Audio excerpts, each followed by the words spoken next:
Hello everyone, welcome back to Ecopoise classes. मैं हूं सुरभि और हम लोग कर रहे हैं इकोनॉमिक्स फॉर यूपीएससी का कोर्स, जहां पे हम बात कर रहे हैं आजकल जॉबलेस ग्रोथ के बारे में। अभी तक 2 वीडियो देख चुके हैं जहां पे रीजंस एंड कॉन्सिक्वेंसेस के बारे में जाना। आज हम बात करेंगे कि how to tackle this situation और how to tackle this problem if we say so. लेकिन before starting the topic, class 11th and class 12th का पूरा इकोनॉमिक्स का कोर्स कवर हो चुका है और प्लेलिस्ट के लिंक नीचे डिस्क्रिप्शन बॉक्स में है। सिमिलरली ये वाला जो हमारा कोर्स है इसका लिंक भी डिस्क्रिप्शन बॉक्स में है।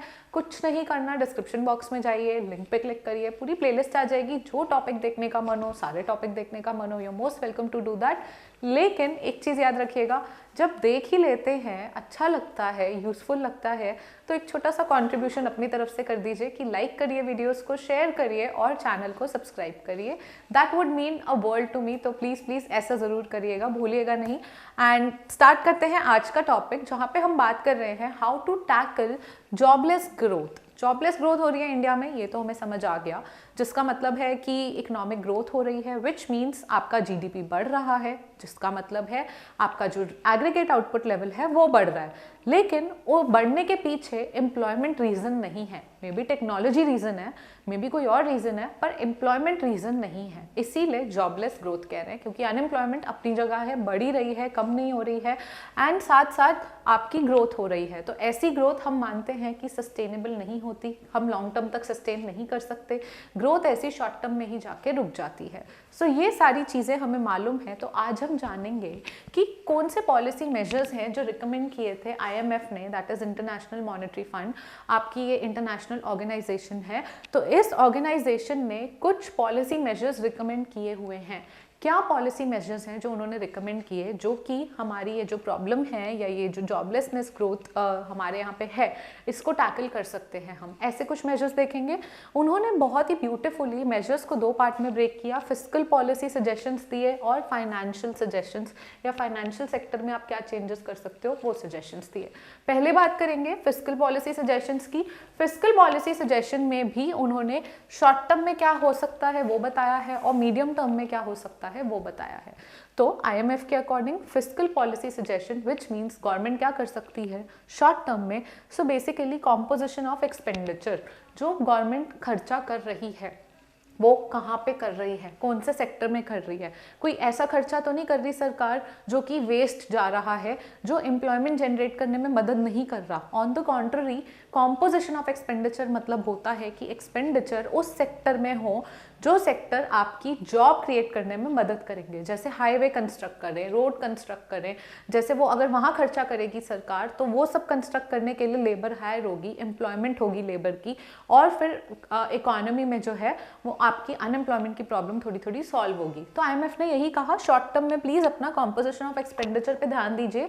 कहीं ऐसा खर्चा तो नहीं आपको ही कर रहे हैं जो बिल्कुल वेस्ट है, जो कि एम्प्लॉयमेंट क्रिएट करने में मदद ही नहीं कर रहा हो। तो कॉम्पोजिशन पे ध्यान देना है शॉर्ट टर्म में। Then next was rationalising GST scheme in India.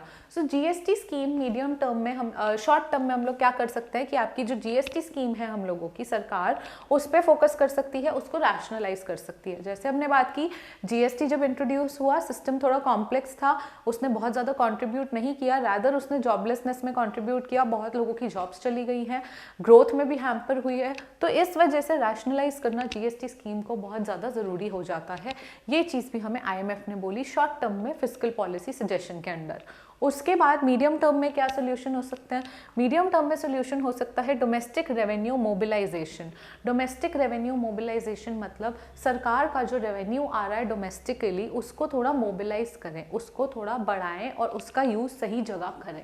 That means कि आप इंक्रीज कर दीजिए personal income tax collection bye ending exemptions. आपने अभी बहुत सारी एग्जेम्पशन दी हुई हैं कि अगर इतनी इनकम है तो इतना टैक्स है। ये एग्जेम्पशंस ना थोड़ी सी कम करिए, और ये एग्जेम्पशन कम करने के बाद पर्सनल इनकम टैक्स जो है शायद वो आप थोड़ा बढ़ा सकते हैं according to the income standards. And उसके बाद क्या होगा, आपका रेवेन्यू बढ़ेगा। उस रेवेन्यू को आप सही जगह मोबिलाइज करो, सही जगह यूज़ करो, सही सेक्टर में यूज़ करो। तो ये चीज़ें आप कर सकते हैं मीडियम टर्म में। कैसे हो सकता है? Increasing minimum threshold for tax payers, कि मिनिमम थ्रेशोल्ड जो है कि आपकी मिनिमम इनकम इतनी होगी तो ही आपको टैक्स देना है। सो वो मिनिमम थ्रेशोल्ड आप बढ़ा सकते हो, आप उसको कर सकते हो कि अच्छा लेवल चेंज कर दो आप इनकम की टैक्स पेयर के लिए, और रेस कर दो contribution by top income earners, जो बहुत ज़्यादा इनकम अर्न कर रहे हैं, जो आपको पता है जो परसेंटेज है हमारी इकोनॉमी में। सो बेसिकली हमारी इकोनॉमी में कितनी इनइक्वालिटी है कि आप एक छोटा सा फीडबैक या डेटा कोट करती हूँ जो यहाँ पे आपको नहीं मिलेगा। डेटा कहता है कि इनइक्वालिटी का अगर ध्यान दे तो बेसिकली सिर्फ 10% पॉपुलेशन 21% इनकम अर्न कर रही है, यानी हमारी 90% पॉपुलेशन इतना नहीं अर्न कर रही जितना सिर्फ और सिर्फ आपकी जो 10% पॉपुलेशन है, यानी जो रिच इनकम अर्नर्स वाले में जाते हैं कैटेगरी में, they are earning a huge percentage. So when they are earning a huge percentage, please increase their contribution, उनका कंट्रीब्यूशन इंक्रीज करो जो टॉप अर्नर्स हैं। ऐसे आप टैक्स कलेक्शन बढ़ा सकते हो, या फिर आप लोग डिक्रीज करो एक्सपेंडिचर ऑन सब्सिडीज। आप बहुत ज़्यादा, सरकार बहुत ज़्यादा सब्सिडी दे रही है, तो आप जो सब्सिडी पे खर्चा कर रहे हो वो आप कम करो। वो खर्चा आप कम करेंगे तो आपके पास खर्चा बच्चों, आपके पैसे हैं वो बचेंगे। सो पैसे सरकार के पास एक लिमिटेड हैं अगर, तो वो उस पैसे को या तो सब्सिडी में दे सकते हैं, लेकिन सब्सिडी दे के एम्प्लॉयमेंट तो नहीं क्रिएट हो रही है, तो सब्सिडी में ना दे के आप उसको एम्प्लॉयमेंट अपॉर्चुनिटी क्रिएट करने में लगा सकते हैं। ये IMF का सजेशन था मीडियम टर्म के लिए। एंड देन आता है enhance fiscal transparency and decrease uncertainty. Fiscal transparency मतलब होता है कि सरकार जो भी डिसीजंस ले रही है, जहाँ भी खर्चा कर रही है, जितना उसका रेवेन्यू है उसमें ट्रांसपेरेंसी रखे, यानी लोगों को भी दिखे कि कहाँ खर्चा हो रहा है या कितना उनके पास रेवेन्यू आ रहा है, और अनसर्टेनिटी को रिड्यूस करें। सो ये सारे फिस्कल पॉलिसी मेजर्स थे जो कि सजेस्ट किए गए IMF के थ्रू शॉर्ट टर्म और मीडियम टर्म के लिए। कि शॉर्ट टर्म मतलब कि कम समय में एकदम से कौन से चेंजेस आ सकते हैं। तो अगर आपको फटाफट देखना हो तो आप अपना एक्सपेंडिचर का कॉम्पोजिशन देख सकते हो, GST का रैशनलाइज कर सकते हो। लेकिन थोड़ा मीडियम टर्म, यानी कुछ चीज़ें थोड़ा टाइम लेती हैं, तो वो टाइम होता है कि आप पर्सनल इनकम टैक्स बढ़ा दो, एक्सपेंडिचर जो आपका सब्सिडी पे हो रहा है उसको कम कर दो, ट्रांसपेरेंसी बढ़ा दो। तो ये मीडियम टर्म सजेशंस थे। सेम लाइंस पे फाइनेंशियल सेक्टर में भी कुछ रिफॉर्म सजेस्ट करे गए। क्या थे वो, सबसे पहले देख लेते हैं। Resolution of balance sheet issues of banking sector. Banking sector में बैलेंस शीट इश्यूज बहुत हुए हैं, आपने लास्ट टू लास्ट ईयर से देखा होगा।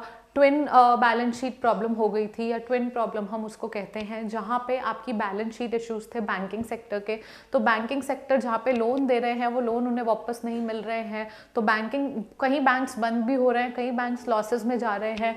सो यहाँ पे बात हो रही है कि रेजोल्यूशन हो बैलेंस शीट इश्यूज का of banking sector including non banking companies, corporate sector and non banking financial companies, NBFCs। सो क्या बात हो रही है कि जो बैलेंस शीट इश्यूज है ना, इनको सॉल्व किया जाए।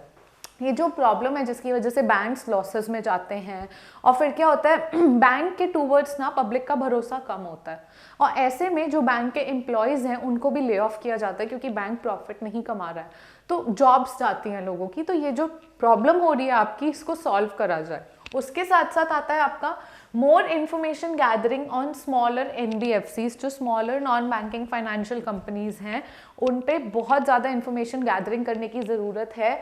Is needed to better understand impact of reduce credit on private demand specially MSME and in rural areas. क्या मतलब होता है इस स्टेटमेंट का? स्टेटमेंट बड़ी लग रही है, लेकिन स्टेटमेंट का मतलब है कि बेसिकली क्या हो रहा है कि आपको जो क्रेडिट है ना, यहाँ पे लिखा है impact of reduced credit on private demand. Private demand पे जब क्रेडिट मिलना होता है वो क्रेडिट कम मिल रहा है, ठीक है, वो कम मिल रहा है स्पेशली MSME को और रूरल एरियाज में। रूरल एरिया में या आपके micro small and medium enterprises को अगर क्रेडिट चाहिए, अगर लोन चाहिए प्राइवेट डिमांड पे, तो उनको लोन चाहिए डेवलप करने के लिए, ग्रो करने के लिए। आपके MSME को लोन चाहिए ग्रो करने के लिए, रूरल एरियाज में लोन चाहिए भाई, क्रेडिट चाहिए इम्प्रूव करने के लिए। लेकिन अगर उन्हें लोन ना मिले, वो लोन लेने किससे जा रहे हैं? अब ऑब्वियसली छोटी कंपनीज है या फिर आपके स्मॉलर NBFCs है, तो ये इनसे लोन लेने जा रहे हैं। लेकिन अगर इन्हें नहीं मिल रहा है तो क्यों नहीं मिल रहा है या क्या प्रॉब्लम हो रही है, इस चीज़ पे मोर इन्फॉर्मेशन गैदरिंग होनी चाहिए, ताकि जब MSME को लोन मिले तो वो ग्रो कर पाए, वो और एम्प्लॉयमेंट क्रिएट कर पाए। लेकिन जब वही प्रॉब्लम में है, उन्हें ही क्रेडिट नहीं मिल रहा, तो फिर इन्फॉर्मेशन गैदर करनी ज़रूरी है कि ऐसा क्यों हो रहा है। सो ये IMF ने हमें कुछ पॉलिसी मेजर सजेस्ट किए हैं, जैसे कि एक इंटरनेशनल ऑर्गेनाइजेशन आपके सामने आ गई, उनको पता है कि हमारी इकोनॉमी में जॉबलेस ग्रोथ हो रही है, तो ये प्रॉब्लम टैकल करने के लिए उन्होंने हमें कुछ सोल्यूशन सजेस्ट किए यहाँ पे, जो कि फिस्कल एंड फाइनेंशियल सेक्टर में अलग अलग तरीके से लिए जा सकते हैं। आशा करती हूँ कि आपको ये सारी जो चीज़ें हैं, ये सारे जो सोल्यूशंस हैं, ये समझ आए होंगे और अच्छे लगे होंगे, कि आपको आज एक न्यू इन्फॉर्मेशन कुछ तो मिली होगी कि IMF ने क्या पॉलिसी मेजर सजेस्ट किए हैं। क्योंकि जब आपने समझ लिया है कि जॉबलेस ग्रोथ क्या होती है, आपको पता है उसके कारण क्या हैं, आपको पता है उसके कॉन्सिक्वेंसेस क्या क्या हो सकते हैं, तो ऐसे में ज़रूरी है ध्यान में रखना कि इसको टैकल कैसे करेंगे। जब प्रॉब्लम आ ही गई है तो भाई अब इसको सॉल्व कैसे करेंगे। सो ये चीज़ ध्यान में रखना बहुत ज़रूरी हो जाता है, इसीलिए कुछ इंपॉर्टेंट पॉइंट्स मैं आपके लिए लेकर आई थी। आपको लगता है मुझसे कुछ भी पॉइंट मिस हो गया है तो फिर आप लोग कॉमेंट सेक्शन में लिख सकते हैं। वीडियो पसंद आई है तो आप लाइक कर सकते हैं, वीडियो नहीं भी पसंद आई है तो आप डिसलाइक कर सकते हैं, पर अपना रिस्पॉन्स दे सकते हैं। You are free to give your response, लेकिन जितना हो सके बताइए कि वीडियो पसंद आ रही है, नहीं आ रही है, कमेंट करके बताइए कैसी लग रही है वीडियोस, और अगर अच्छी लग रही हैं तो फ्रेंड्स एंड फैमिली के साथ शेयर करना नहीं भूलना है। और चैनल में अगर सब्सक्राइब बटन नीचे जो होता है वो रेड आ रहा है, इसका मतलब आपने सब्सक्राइब नहीं किया है, सो प्लीज़ चैनल को सब्सक्राइब करे बिना नहीं जाना है। अगली वीडियो लाऊंगी, जो लास्ट वीडियो होगी जॉबलेस ग्रोथ के टॉपिक पे, जिसमें हम बात करेंगे अबाउट वे फॉरवर्ड कि आगे आगे क्या मैकेनिज्म यूज हो सकते हैं जॉबलेस ग्रोथ को ठीक करने के। तो ये तो कुछ IMF ने बताया, पर हम अपने कुछ सोल्यूशंस भी बताएंगे जो लिए जा सकते हैं जॉबलेस ग्रोथ की प्रॉब्लम को ठीक करने के लिए। वे फॉरवर्ड यानी आगे चलते हुए हम जॉबलेस ग्रोथ से कैसे डील कर सकते हैं। तो इसी के साथ मिलेंगे अगली बार। Till the next time we meet, take care, bye bye.